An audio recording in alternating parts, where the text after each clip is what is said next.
Halo, welcome to Hydro Farm TV. Nama saya Wirawan. Kali ini kita bicarakan topik yang seru, banyak orang tanya terus kepada kami.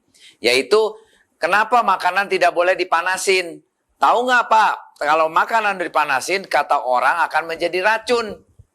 Apa benar? Begitu? Pasti ada teorinya di belakangnya. Ayo kita pelajarin ya.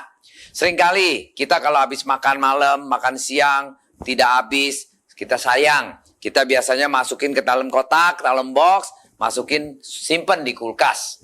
Nanti udah sore hari, kita mau ulang makan lagi, kita hangetin lagi, kita panas lagi, kita makan.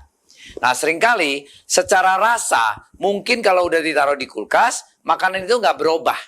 But kuncinya, zatnya atau nutrisinya akan berubah kalau kita panasinnya salah atau makanannya salah panasin, itu akan menjadi racun. Racunnya nggak tanggung-tanggung. Karsinogen atau ibaratnya sel-sel yang rusak, zat-zat yang rusak itu menjadi racun. Racunnya bisa mengakibatkan kita makan kanker.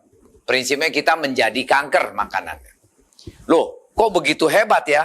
Benar. Salah satu sampel yang kalau kita sering bilang, kita jangan makan barbecue beef atau barbecue sesuatu yang di barbecue sampai gosong hitam. Nah, yang namanya gosong hitam itu adalah selnya merusak. Sel merusak, membusuk. Kita makan, itu menjadi sel kanker buat kita. Jadi prinsipnya kalau makanan di barbecue, dibakar apa segala, jangan makan porsi yang digosong itu. Karena itu sel-selnya sudah tidak layak untuk dimakan, sudah rusak. Nah rusak itu menjadi busuk, busuk menjadi kanker sel. Nah kalau kita udah tahu teori itu, marilah kita lihat. Apa aja sih makanan yang benar-benar yang kita tidak boleh panasin ulang.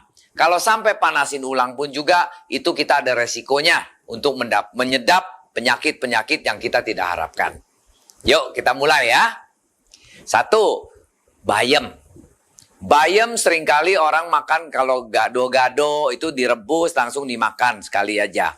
Bayam itu karena mengandung banyak zat besi, nitrat. Jadi kalau waktu bayam itu zat besinya tinggi, waktu kita panasin itu berubah dia punya nitratnya menjadi nitrate. Nitrate menjadi nitrit.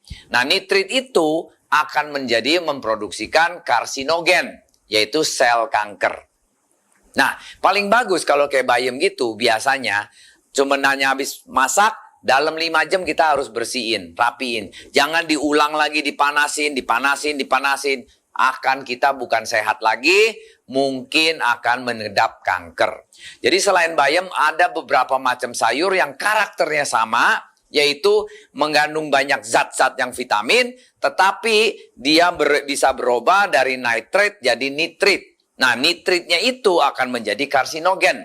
Apa aja sayur-sayur yang mirip dengan bayam yang tidak boleh dipanasin selain bayam tadi? Kedua, seledri. Seledri biasanya kalau orang di luar negeri makannya mentah, digroyoking gitu kayak makan apple. Seledri atau dipotong-potong dicampur dengan salad, enak, garing. Nah, seringkali seledri kita di sini kita masak. Kita masak ulang. Nah, itu juga konsepnya sama. Seledri banyak zat-zatnya yang bagus. Nah, itu konsepnya nitrate and nitrit. Nitrate-nya tinggi menjadi nitrit, menjadi karsinogen kalau kita panasin terus ya. Seledri harus kalau bisa dimakan mentah, kalau nggak digrogotin, di jus, dibikin salad, itu intinya. Next, brokoli. Brokoli kita nggak kepikir, brokoli seringkali kita tim atau kita kita masakin, enak banget brokoli rasanya, anti kanker. But kalau di luar negeri makannya itu juga pakai untuk salad, mentah brokoli. Justru brokoli harus direkomend makannya makin mentah makin bagus. Kalau udah dipanasin vitaminnya hilang, nutrisinya hilang. Karena karakter brokoli sama kayak bayam sama seledri tadi, yaitu nitrate-nya menjadi nitrit. Nitrit itu menjadi karsinogen. Ya, lobak. Lobak kok bisa? Saya sering kali tuh Pak masak kuah lobak, masak lobak gini-gini. Nah lobak paling baik pun harus dimakannya setengah matang atau mentah. Karena konsepnya sama lagi. Ada nitrate, nitrit menjadi karsinogen. Makanya orang kalau sering kali lobak digodok terus, udah matang, dipanasin lagi, matang, dipanasin. Udah bukan lobak sehat lagi. lobaknya udah jadi racun. Ya, next kita lihat beetroot. Beetroot tahu nggak? Buah beet. Buah beet yang merah-merah itu. Itu adalah buah yang banyak sekali vitaminnya dan zatnya. Zat potasiumnya, macam-macam lah. Dia vitaminnya paling komplit. Karena dia itu kayak haus, rakus multivitaminnya, nutrisinya. Nah, kalau itu dipanasin, tidak bagus. Biasanya, maksudnya dipanasin berulang ya. Kalau sekali diangetin, dipanasin, makan, sehat. Paling bagus juga habis direbus, dipotong, makan, mentah pun paling bagus. Kasusnya seringkali kalau di dalam salad kita potongin beetroot yang mentah, bagus. Kalau enggak yang habis direbus, setengah mateng atau masih mateng-mateng fresh, kita makan beetroot itu. Enak kok, lembek-lembek, merah-merah begitu. Cuman jangan beetroot itu udah mateng, udah jadi mateng, dipanasin lagi, akan menjadi jelek. Nah, itu juga akan mengganggu kesehatan kita. Salah satu efeknya dari beetroot karena banyak nutrisinya, menjadi kita pencernaannya keganggu. Ya, terus ada lagi jamur. Jamur makanan yang paling sedap, paling enak, paling mewah kalau kita bilang. Anda tahu nggak di dalam jamur itu vitaminnya banyak? Itu banyak sekali vitamin B. Bagus buat kanker, protein tinggi, tidak boleh dipanasin lagi.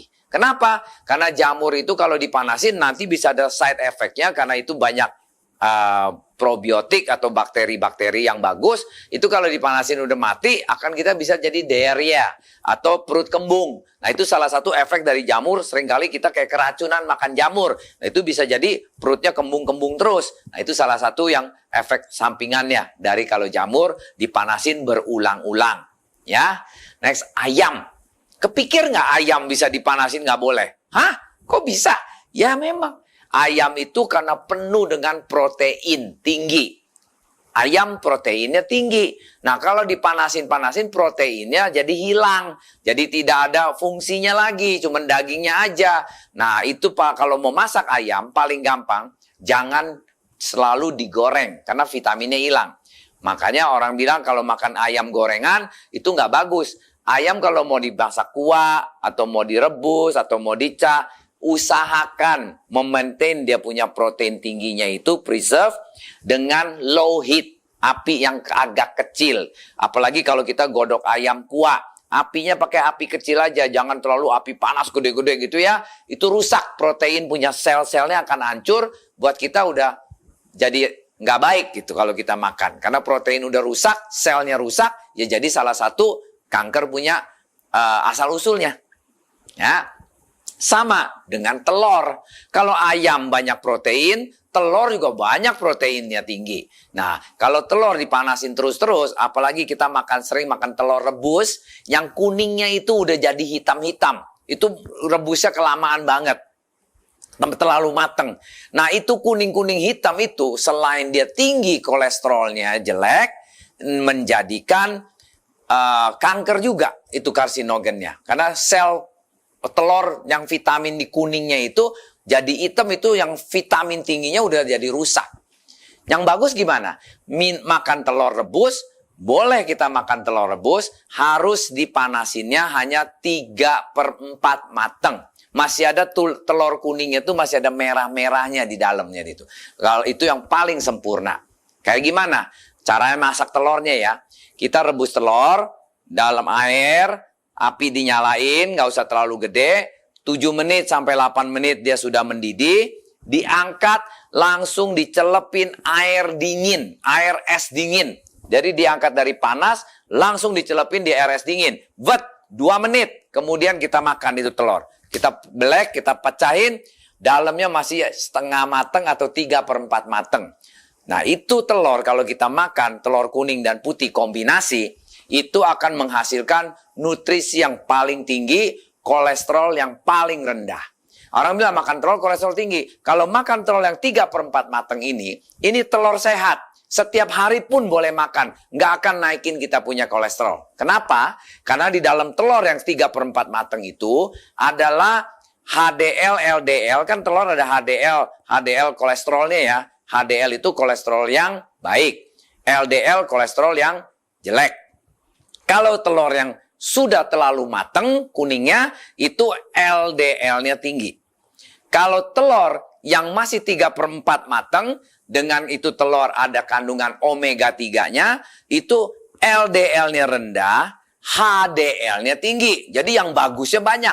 Berarti kita apa? Makan telur, kolesterolnya nggak tinggi. Kolesterolnya bagus untuk semacam kayak omega 3 untuk badan kita. Proteinnya tinggi. Nah, itu menjadi telur sehat. Ada research di Amerika.